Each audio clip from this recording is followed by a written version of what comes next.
Berikutnya kita coba lihat contoh bagaimana kita menerapkan chi-square untuk uji normalitas data. Kita punya data mahasiswa TI untuk nilai UTS statistika dan probabilitasnya. Diambil secara acak 64 sampel mahasiswa, dicatat dalam daftar distribusi frekuensi, alfanya 0,05. Nah, ini adalah tabel distribusi frekuensinya. Kita punya 7 kelas ya. Bagaimana menemukan 7 kelasnya? Itu ada pada materi tabel distribusi frekuensi yang insya Allah nanti akan dibuat ya. Kemudian kita punya kelas intervalnya dengan panjang kelas masing-masing 7. Nah, 27, 34, 41 dan seterusnya adalah batas bawah kelas, 33, 40, 47 dan seterusnya adalah batas atas kelas. Berikutnya kita hitung setiap kelas ini ada berapa anggotanya nih. Itulah frekuensi. Enggak sebarang frekuensi, ini adalah frekuensi observasi ya. Ternyata 64 data tadi tersebar seperti ini, 1, 9, 13 dan seterusnya. Kalau kita lihat nih ya, kelas pertama kecil, kedua sedang, lalu besar, lalu sedang, kecil ya. Seakan-akan ada pergerakan bahwa di tengah-tengah itu besar, yang pinggir-pinggirnya kecil. Mirip seperti pola pada distribusi normal, tapi kita harus buktikan dengan uji chi-square. Selanjutnya kita buat kolom XI atau median. Nama lainnya adalah nilai tengah kelas interval. Cara mencarinya adalah kita lihat di sini kelas pertama, panjang kelasnya kan 7 semuanya ya. Nah, kita lihat nih urutan keempat dari kelas pertama, itulah datum yang dijadikan sebagai median. Kenapa urutan keempat? Karena panjang kelasnya kan 7. Nah, urutan keempat itu adalah mediannya. Alhamdulillah nih, panjang kelasnya ganjil. Kalau genap bagaimana? Yang di tengah ditambah dibagi 2 ya. Kita peroleh nih mediannya untuk masing-masing kelas interval. Setelah itu kita cari XI kuadrat. Berikutnya F dikali XI ya. Data di kolom F dikali dengan data di kolom F XI, lalu data di kolom F dikali dengan XI kuadrat. 2 kolom terakhir ini kita jumlahkan. Buat apa sih? Nanti akan digunakan dalam pencarian data expected. Kalau ini observe atau yang diobservasi, pencarian kita selanjutnya adalah data yang di expected atau yang diharapkan. Kita bandingkan nanti pada akhirnya menggunakan rumus chi-square hitung yang sudah disebutkan di bagian sebelumnya. Selanjutnya kita mencari dulu rata-rata sampel X bar ya. Tinggal kita kalikan antara frekuensi dengan median, lalu dijumlah dibagi N, itulah rata-rata sampel, dapatnya 51,77. Selanjutnya kita cari S atau standar deviasi atau simpangan baku dari sampel. Lambangnya S ya. Kalau untuk populasi lambangnya adalah sigma. Ini rumusnya nih. Pakai sigma fxi kuadrat dan juga sigma fxi. Berarti kepake ya. Penjumlahan kita di 2 kolom slide sebelumnya. Masukkan angka-angkanya, ini adalah kali ya, titik ini kali, 64 dikali. Nah, dapatlah 10,14. Tentu saja ini kan dibulatkan. Biasanya ini sampai belakang nih, tapi kita bulatkan saja jadi 10,14. Ada X bar, ada S. Kira-kira mencari apa? Ternyata digunakan untuk mencari nilai Z. Kita lihat dulu ya. Berikutnya, kita cari tepi kelas. Berbeda dengan batas kelas, tepi kelas itu sifatnya harus lebih detail. Kalau batas kelas dia berbentuk bilangan bulat, untuk yang tepi kelas boleh desimal. Kenapa? Karena dia lebih detail.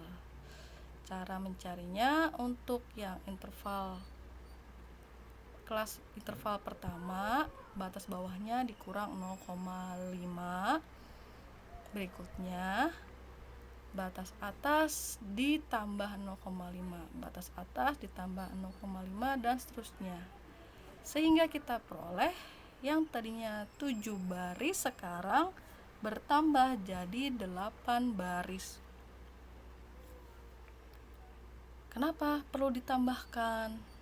Yang tadinya 7 jadi 8. Kalau kita ingat, tabel distribusi frekuensi kan nantinya akan membuat histogram. Nah, histogram itu kan berbentuk grafik batang tapi yang dempet-dempet ya. Nah, dempet-dempetnya itu karena disekat oleh tepi kelas. Ya, sekat antar grafik batang itu adalah tepi kelas. Kalau misalkan dia kelasnya ada 7 dan cuma ada 7 tepi kelas, yang paling akhir tidak ada sekatnya. Makanya harus 8, sehingga yang paling akhir ada batas atau tepi kelas paling akhir sekatnya. Ya, seperti itu. Nanti dibahas deh di slide atau di video tentang tabel distribusi frekuensi. Selanjutnya, dari masing-masing tepi kelas kita cari nilai Z. Menggunakan apa? X bar dan juga S yang tadi ya. Nah, di sini nih kita cari Z untuk masing-masing tepi kelas. Tidak apa-apa. Ada yang minus, ada yang plus, tidak apa-apa. Apa adanya dulu. Kita bisa lihat di sini ada pola yang terbentuk di mana untuk angka yang atas itu Z-nya besar. Di sini angka yang bawah juga Z-nya besar, walaupun berbeda tanda ya, tetapi semakin ke tengah semakin mendekati 0.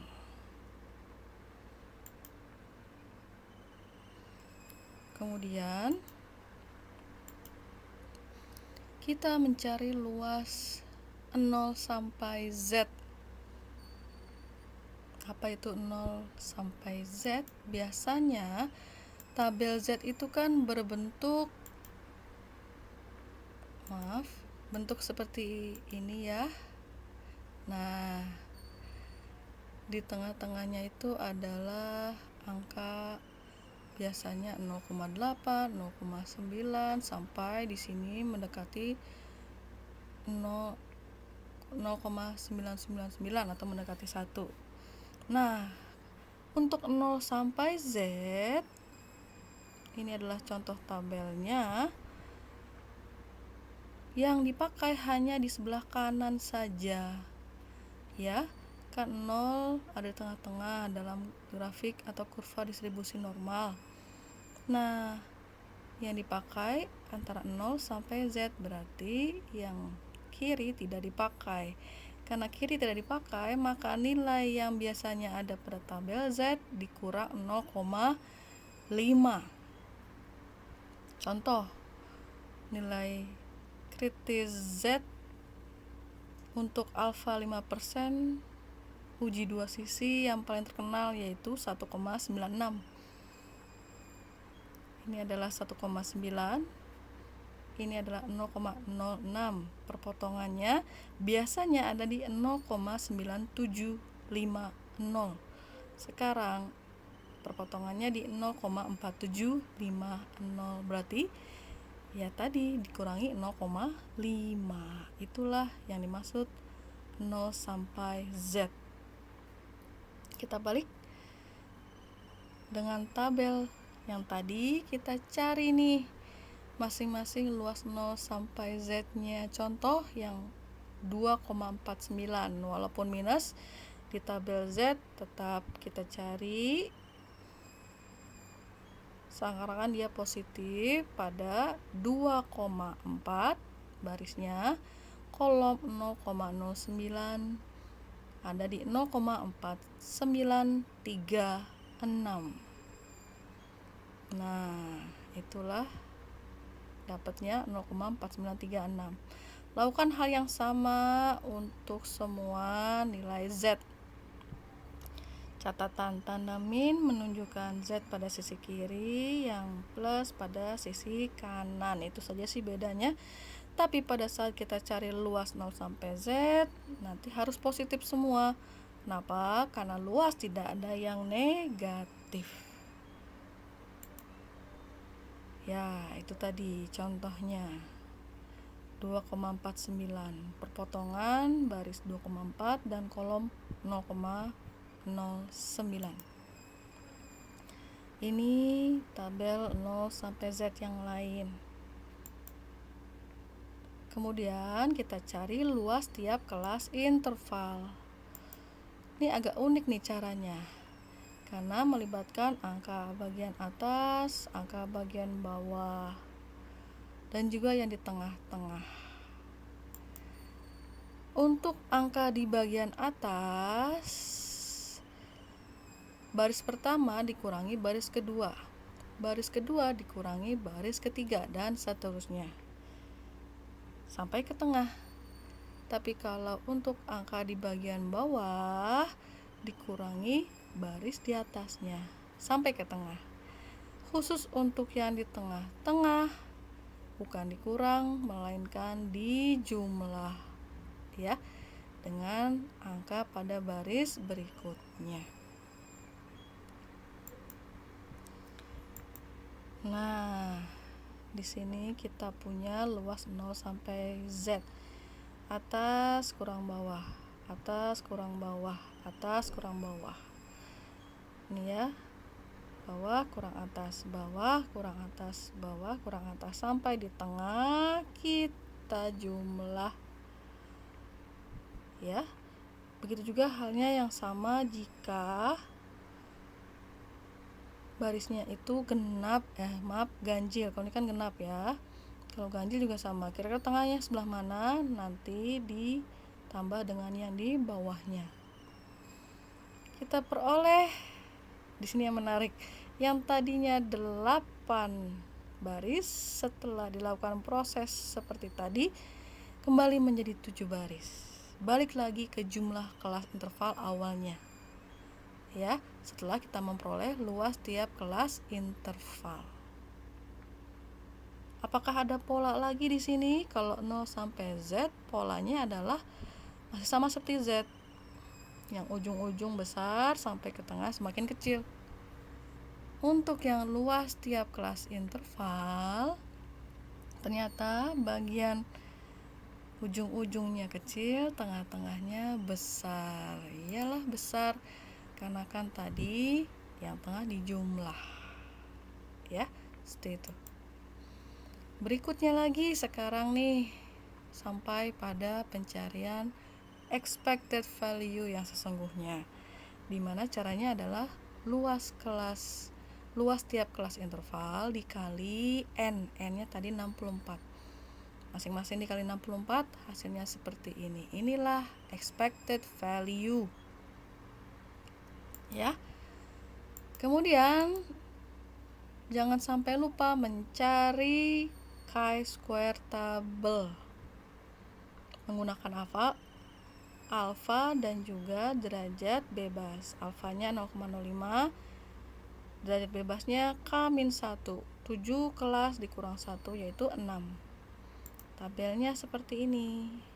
V adalah nama lain dari derajat bebas, baris ke-6, kolom 0,05, 12,592. Ini lanjutan untuk tabel chi-square. Nah,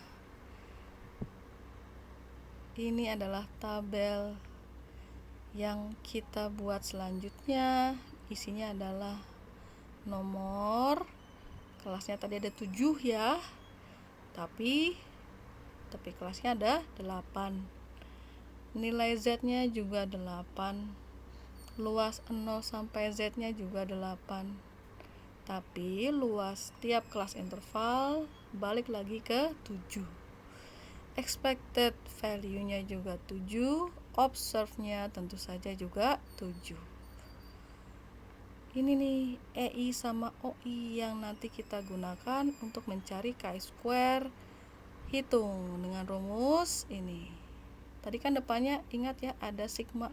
Artinya adalah penjumlahan kolom dari OI dikurang EI kuadrat dibagi EI.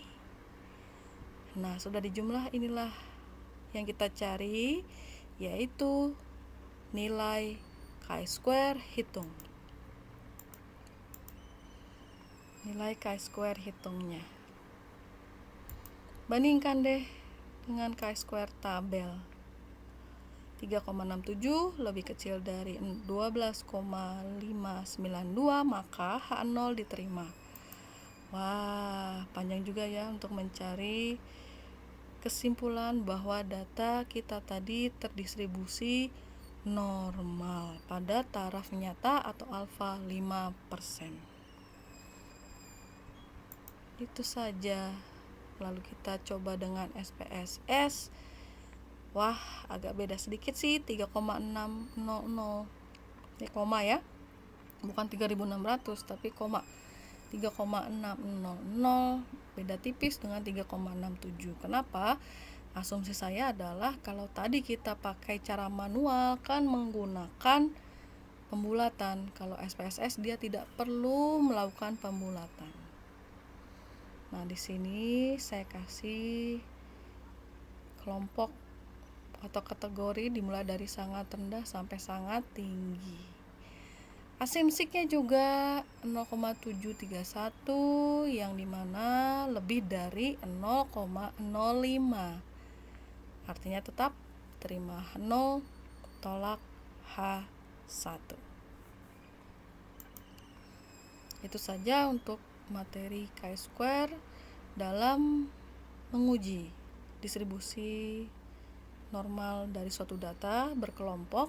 Atas kekurangannya saya mohon maaf. Terima kasih banyak atas perhatiannya. Wassalamualaikum warahmatullahi wabarakatuh.